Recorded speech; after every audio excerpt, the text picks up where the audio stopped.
the morning melodies should have been my first warning sign. That airy, tuneless humming, reminiscent of a songbird celebrating its fresh catch.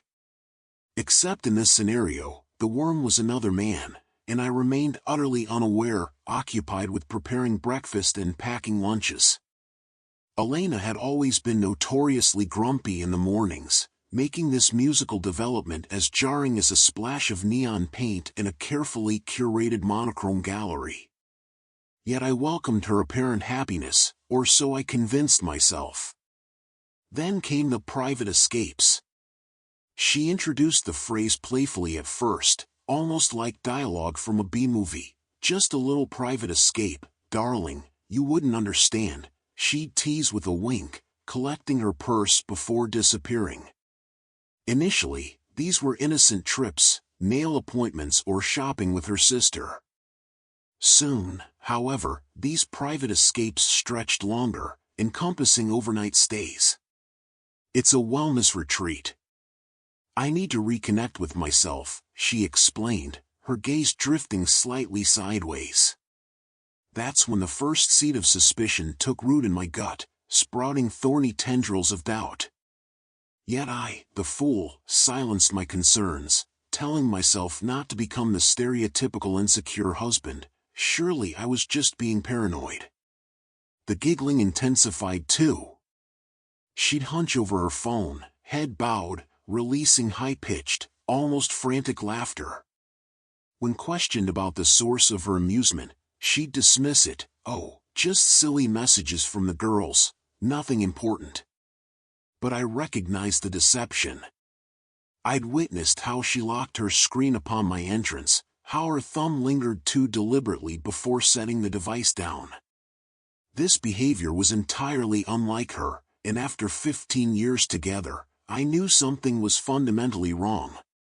By Tuesday evening, I'd had enough of living in deliberate ignorance. I'd spent my workday distracted, my mind focused more on my wife's activities than the spreadsheets before me. She claimed to be attending her book club that night, a relatively recent addition to her schedule that coincided with her other mysterious activities. I'd even caught her admiring a nude dress in the mirror before leaving, twirling like an adolescent, that same infuriating giggle escaping her lips. The book club supposedly met at a friend's home, but I knew with certainty that this friend wouldn't be there. I'd spotted her with her children at the park that very afternoon. So instead of heading home, I drove directly to the alleged book club address, my heart pounding against my ribcage, a rhythmic beat of dread and rage warring within me. As I approached the street, I spotted her car, partially hidden behind substantial shrubbery several houses down. I parked at a distance and walked the remainder. The house stood mostly dark except for the faint illumination of a single lamp near the rear.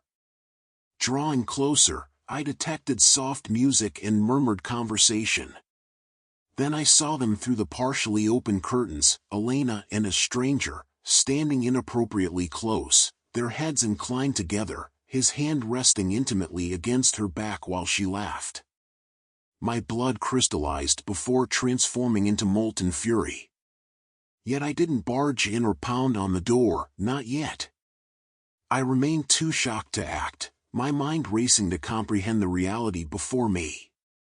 For several moments, I simply stood there, palm pressed against the cold brick wall, struggling to process the betrayal unfolding before me, the complete disregard for our vows, our shared life.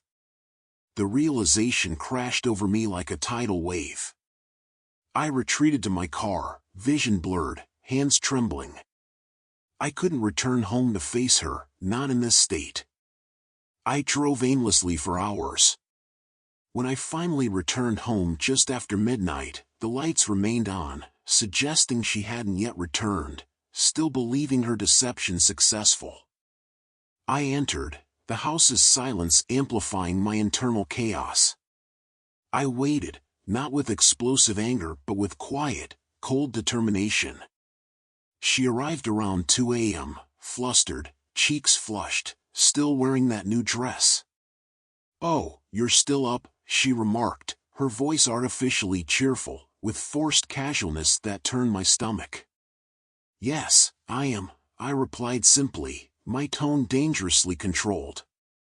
She ventured further inside, depositing her purse, and finally registered that something was amiss. "You sound strange. Is everything okay?" I didn't immediately respond. I looked at her, truly saw her, for what felt like the first time in months. Her eyes, once warm and sincere, now resembled those of a stranger, cold, calculating. I retrieved my phone. "Want to see what I've been doing since leaving the office today?" She laughed nervously. "Of course not." "What are you doing?" she asked, advancing toward me, attempting to seize the phone. I pulled it beyond her reach. "Don't worry, it's completely family-friendly. I'm just trying to understand why you didn't mention your little book club changed locations tonight." I displayed the video, a brief 20-second clip capturing her with her lover at the house, a clear view of them embracing, laughing, kissing, not grainy but perfectly clear and perfectly incriminating. Her face drained of color. What is this?" she stammered, hands flying to her mouth. The giggling had vanished, replaced by terrified whispers. I showed her another video, then another, each one unmistakably documenting her betrayal. The reality of my discovery finally registered. I'd never seen her so frightened, as if her entire world collapsed around her. The facade she'd carefully maintained for months shattered completely, leaving her exposed and vulnerable. "Who is he, Elena?" I asked, my voice a low growl. She remained silent, her eyes darting frantically around the room, searching for escape. "Tell me now," I demanded, extending my hand. She flinched, a small gesture that confirmed her fear. Finally, truth spilled from her lips, a pathetic string of half-truths and weak excuses. "It was a mistake," she sobbed, voice breaking. "It didn't mean anything. It was just something that happened." My rage manifested as a cold, heavy presence, but I neither yelled nor screamed. I simply reached into my bag and extracted a substantial folder. "I've been busy today too, Elena, while you were having your private escapes," I stated, dropping the folder onto the coffee table between us. I opened it, each page a meticulously documented truth, my truth. The first page contained a detailed timeline of her excursions, each carefully catalogued with dates, times, and locations. The next displayed a series of photographs, screenshots of messages discovered on her laptop, including dates, times, and names. She'd been careless enough to remain logged in, and I'd examined everything, leaving nothing unexplored. "I've been tracking you and documenting everything," I explained, indicating the pages. Her eyes widened as she scanned the contents, her breath catching. She'd had no idea and was only now comprehending the thoroughness of my investigation. I turned another page. "Here, Elena, is a detailed inventory of all our shared assets, our home, savings, investments, everything," I stated coldly. The subsequent pages contained lines of text, each specifying a particular asset and its proposed division. "And here," I continued, turning another page, "is the divorce paperwork, finalized and ready for signatures. I've already consulted an attorney and filed it. We're getting divorced." Her mouth fell open as tears welled in her eyes.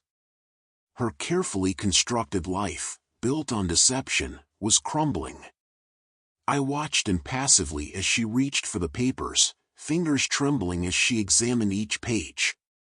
Her sobs intensified as she realized how meticulous and final everything was. No arguments or excuses remained, no escape route. She'd been thoroughly exposed and was about to face the full consequences of her actions. Finally, I offered her a pen, a cheap ballpoint from the supermarket, as worthless as the life she'd created with another man.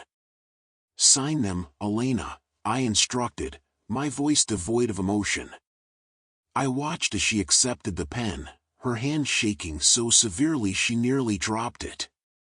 With a final, pitiful cry, she signed. She barely glanced at the document, she simply knew it was over. She collapsed to the floor, clutching the signed papers to her chest, tears streaming down her face. Her entire world, her secret life, had been completely dismantled. My expression remained stoic as I looked down at her, witnessing her fall. I retrieved the documents she held and returned them to the folder, then collected it from the table. "I'll stay at a hotel tonight. I'll return tomorrow to collect my belongings. You need to be gone by then. I don't want to see you again." I departed, leaving her sobbing on the floor, her world shattered by her own making. The satisfaction wasn't as sweet as I'd imagined, all I felt was hollowness, as though I'd witnessed a train wreck in real time.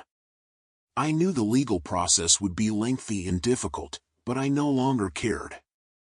I was finished, and so was she.